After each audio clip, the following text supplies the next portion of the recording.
Hello crafty friends, this is Amy. Let's get started. I've got an 8x10 canvas and it's one of those flat ones that's kind of like got a board on the back, and I'm just going to put some Mod Podge onto it and then I'm going to set it aside so it can dry.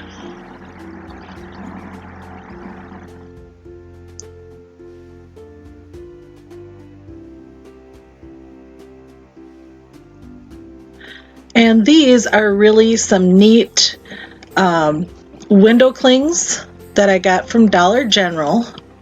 And I am applying Mod Podge, and then I'm going to put on some white paper, just paper like you'd put in your printer. And then I'm going to cut it out. And the reason I put the white behind there is so it wasn't, some spots are kind of clear. I don't know how to explain it, but that way everything was a nice, clean, crisp image. And now the Mod Podge is dry on the canvas, and I'm just going to put a hot iron to it, and that reactivates the glue, and it adheres it down to the canvas.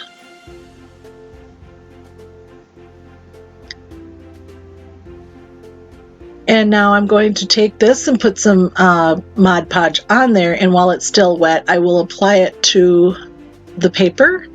And the reason I did that is just because it's a plastic, and if you iron it, it kind of melts. I've done the technique where you can cover it and it still kind of melts it. So we'll just apply it wet and let it dry on.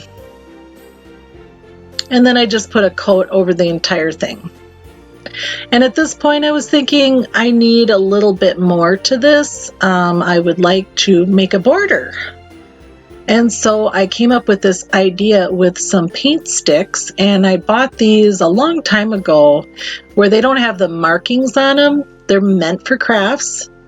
And so I just measured things out to frame that 8x10, and I'm using antique wax as a stain, and it works so much nicer than actually doing stain because you don't have the mess or the smell. And it looks really pretty when you get it all done. And I did want it to look like this, kind of rustic looking. And so I used the E6000 and the hot glue, and that would be the permanent hold, and the hot glue is the quick hold so it stays in place. Put that on, and then on these that go over the top, there's going to be a little gap in between the canvas and the wood piece. As you can see, I'm going through that little gap to put the twine on there to give this cute little knot, kind of an edging thing. And there it is. It was so quick and so easy to do, and it turned out so nice. I just love it.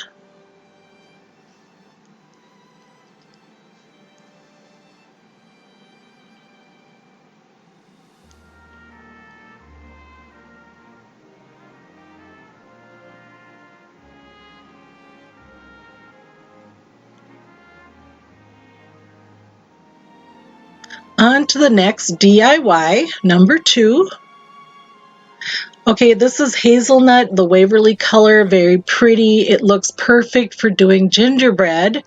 I picked up these little gingerbread at Dollar Tree, and I knew I wanted to do a boy and a girl when I picked them up, and so that's why I got 2.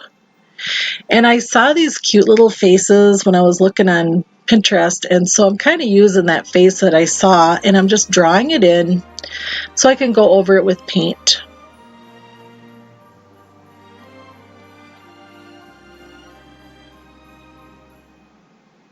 I have been really enjoying making Christmas crafts this season. It's just funny how my hobby has changed over the past year. So I used to do wood crafts in the 90s, and pretty much the last 2 decades have been like really serious card making. I'm a Stampin' Up! Demonstrator. And so now I'm back to crafting like I used to and trying to find time to make cards as well. So there's just only so much time in a day, as you all know. I wanted to share a little bit about me. I'm a school nurse at our local elementary school, and I really enjoyed taking care of the kids. I've been missing seeing them. We started school in October, when social distancing, and now we're out for a little bit, but hopefully in January things will get back to normal. So this little technique with this stencil brush, I'm sorry it kind of got off the thing, but basically you want to take the red paint, get most of it off, and then if you just do little swirls with that stencil brush, it's so tight, it'll make really nice soft looking cheeks. Little dots of white here and there bring light and character to your little the eyes and the cheeks. These faces are just so cute.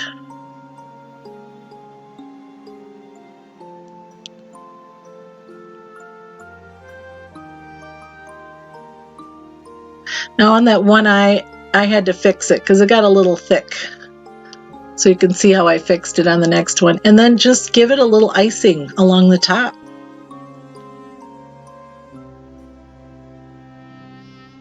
And I tried to be really light-handed, and I ended up going over it a little bit, but it's easier to go over it than if you make a big dark boo-boo.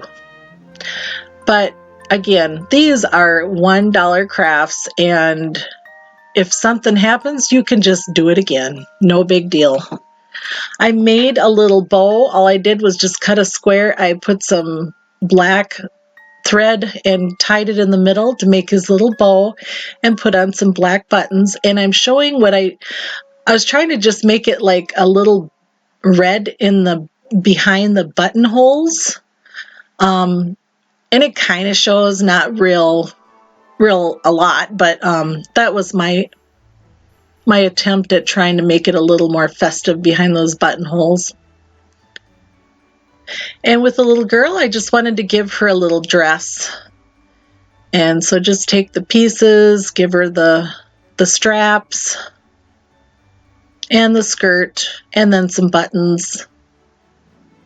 And she looks very girly then.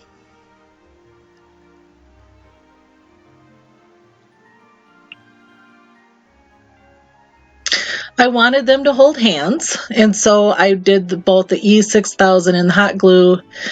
And then on the very bottom, down by their feet, there's a stick. You can look in between. That helped everything stay together, and they're just so darling. I love how these little gingerbread people turned out.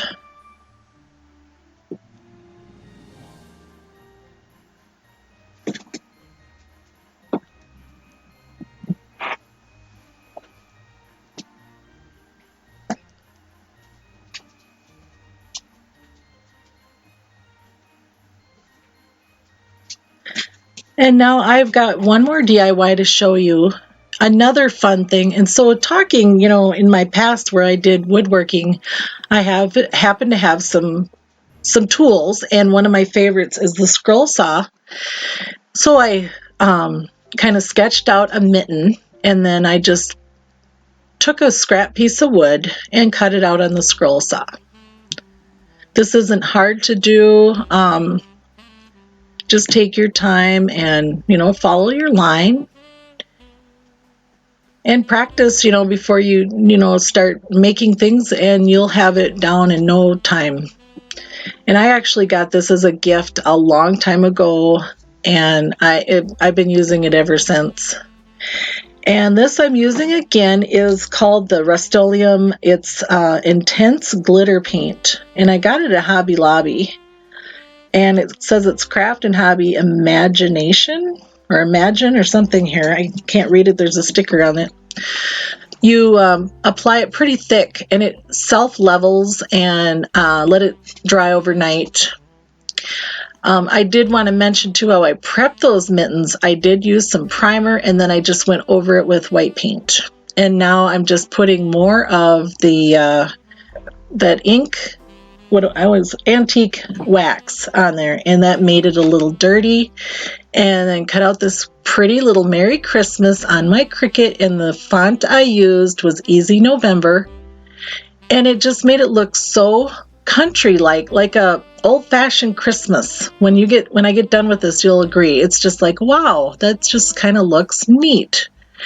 And then I did have these little wood pieces, colored them, placed them in there, and put a little white glue on the bottom. And you know, I was going to put holes in this. I thought it's too pretty for holes. I'm just going to put one of those little eyelets on there. And so I put that on the top, used ribbon to use a hanger and ribbon, and put a little bow, a little greenery, and we were good to go.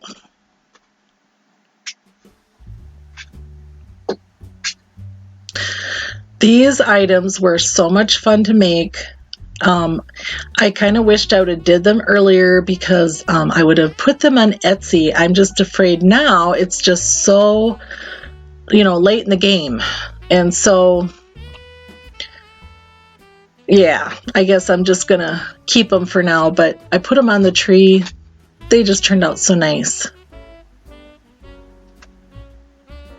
Thank you for coming along, watching my video. I very much appreciate it. And I've got more ideas coming up. We're not yet at Christmas time. We still got time to do some. So stay tuned. More will be coming. And I really appreciate you all. Have a wonderful day. And we will see you next time. Bye-bye.